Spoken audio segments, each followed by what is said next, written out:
The Mat 9 is back and better than ever.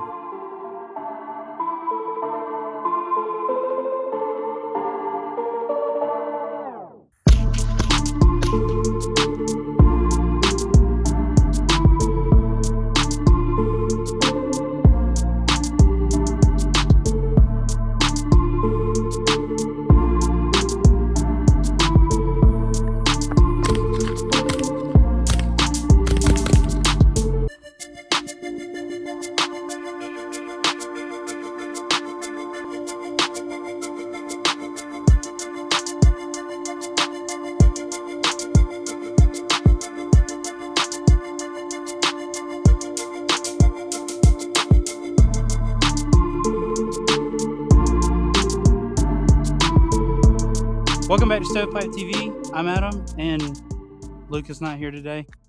He's got very important things to do, but I was super excited because my Mat 9 has been, I've got it back.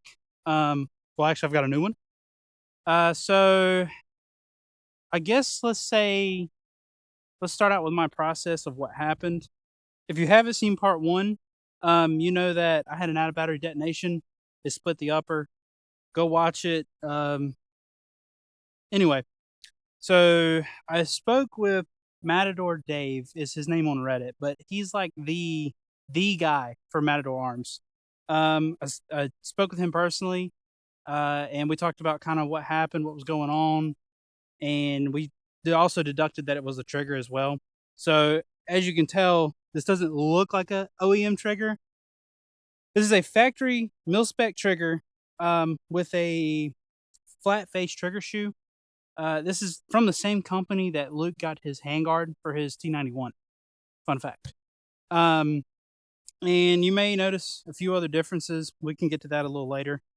But since I've changed the trigger, I've not had a single issue out of this. I've had a few issues with the Colt mags misfeeding, and their last round bolt hold open is not working. I don't know if that's something to do with the receiver, the magazines, or something. But I took the Streamlight off. It was kind of big, girthy, and in the way. We now have a cloud defense. This is a Rain Micro, I believe, or Rain Mini. Pretty cool. It's out of the way. It's tucked on a Arasaka mount. Big fan of that. And it comes with a pressure pad and the cable and everything. And so you can see I have my HB Industries charging handle in here now. I also think that there was something wrong with my upper, the first upper I had. I think the tolerances were off, or something machining wasn't right, because like I said, I couldn't use this charging handle. But I took this charging handle out of the other one, put it in this one, have not had a single issue with it. So I think something in the tolerances were also wrong. You remember how I was having so many issues with the actual takedown mechanism of the Mat 9? This one works like it does in everybody else's videos. Like you push it in, and matter of fact, if you push it in just right, that little pin will just fall out. And on my other one, I was like having to pry it out with screwdrivers to get it out. The MRO, I think, is a bit overpriced, and it's cool. It looks cool, but it's a red dot at the end of the day. This thing, we cycled it both suppressed and unsuppressed. It's running flawlessly. We shoot dirty steel cased, 115 grain, 124s. We've got some subsonic ammo we're going to shoot through this today to get a little sound comparison. And I say enough yapping, because nobody on YouTube has seen, well, they saw the intro. They saw this thing being shot in the intro, but this thing has not been shot on YouTube yet. So let's get set up and let's do some shooting. All right, so let's put some rounds to this thing. I got this cool like Kydex like mag holder. It's pretty tough. And rain goggles. Yeah, I do have some safety glasses on today because last time we shot it, it blew up. So hopefully it won't try to go over here. Everybody knows the cameraman doesn't die. All right. Let's go for 100 yards. Let me go close.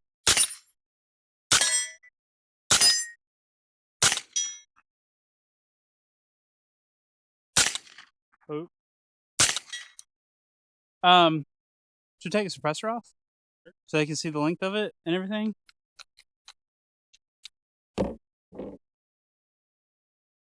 It's smoking. So yeah, now this thing is like, I took the weight off the bat and now we're ready. Oh, last one. Range assistant.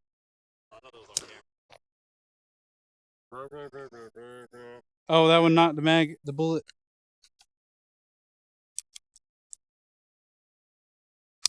There we go. All right. Now, I've noticed something too. I've probably got close to maybe about 300 rounds to this thing or so. It still can be difficult to charge, and I'm not sure if it's because the bolt is riding over the hammer and having to push the hammer back down, or what's going on. Because sometimes it pulls back just fine, other times it's a little stiff, and like my hand's starting to hurt from charging this thing. But let's just do a little bit more shooting.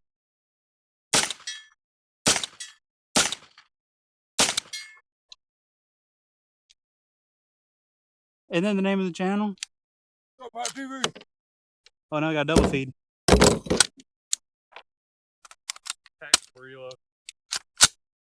All right, here we go.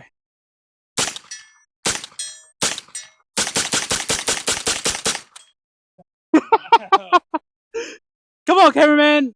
Everybody knows the cameraman doesn't die. All right, hang on. I got another one. That's it. So, like I said, last round bolt hoping is not working.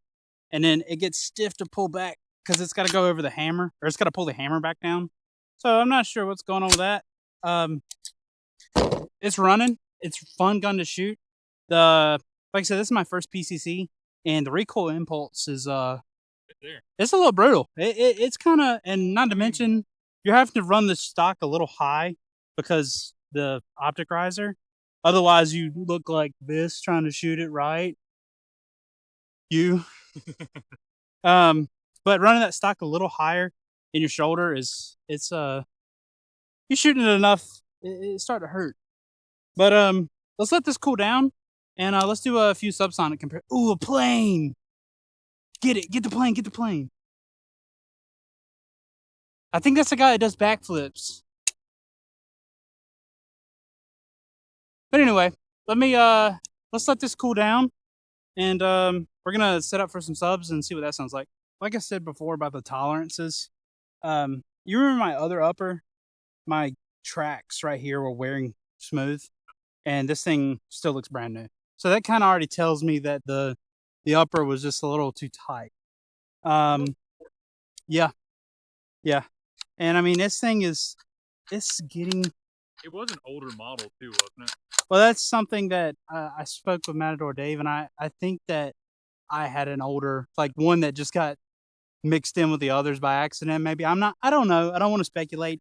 I will say, by far the best customer service out of any company I have ever experienced. I talked to this man on the phone for probably a good 30 minutes, and it was like I was talking to a best friend. It was kind of strange, in a good way though. In a good way. But anyway, let's see what this thing sounds like. Let's see if this thing will run some subs. So up first, these are just standard 115 grain ball regular range ammo. Then we've got 5 rounds of that, and then underneath that we have 5 rounds of the 9mm 147 grain. These are from Ammo Inc. These are the stealth or subsonic loads. And then we have 5 rounds of these, and then after that we have 5 rounds of the 165 grain. You know, we're not professionals. Like, we don't have any. You're gonna get it off this microphone right here. So I'm not gonna mag dump it, cameraman. So like you can get a grip. So we're gonna do first 2 shots are gonna be unsuppressed 115 grain. All right. Now I'm gonna slide this on here, and you will not see it because YouTube. This is an Obsidian 45 with a tri-lug adapter. It has HP Industries tri-lug and a 9mm end cap. So it's basically just like a big, longer Obsidian 9. So we're gonna do the last 3 are gonna be suppressed. These are 115 grain. Still got a little pop to it, and it cycles all those just fine. Next are the 147 grain. I'm gonna do one with no or with ears on, just to make sure it doesn't blow my eardrum out. Wow. Whoa. Okay, so we're gonna take the ear off. So we have 4 more of the 147 grains. Okay, there's still a little pop there, but it is ejecting them. It looks like it's a bit under gas because they're flying a bit erratic.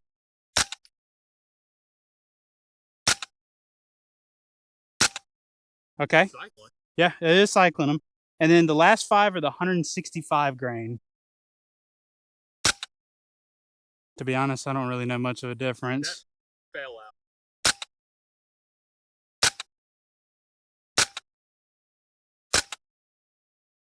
That should be it. Cycled all of It did. It cycled all of them. To be honest with you, I didn't notice much of a sound difference between the two.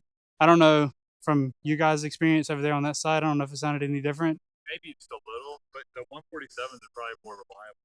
Just out of the gun. The way the ejection looks. So we have a buddy that's got a Obsidian 9, and he shot subsonics out of his. He's got an AR9 out of his, and his 165s, he might have had heavier than that. His were a lot quieter. His was like shooting a 22 suppressed. So, I don't really know much to say about this. Or what left I can say about it.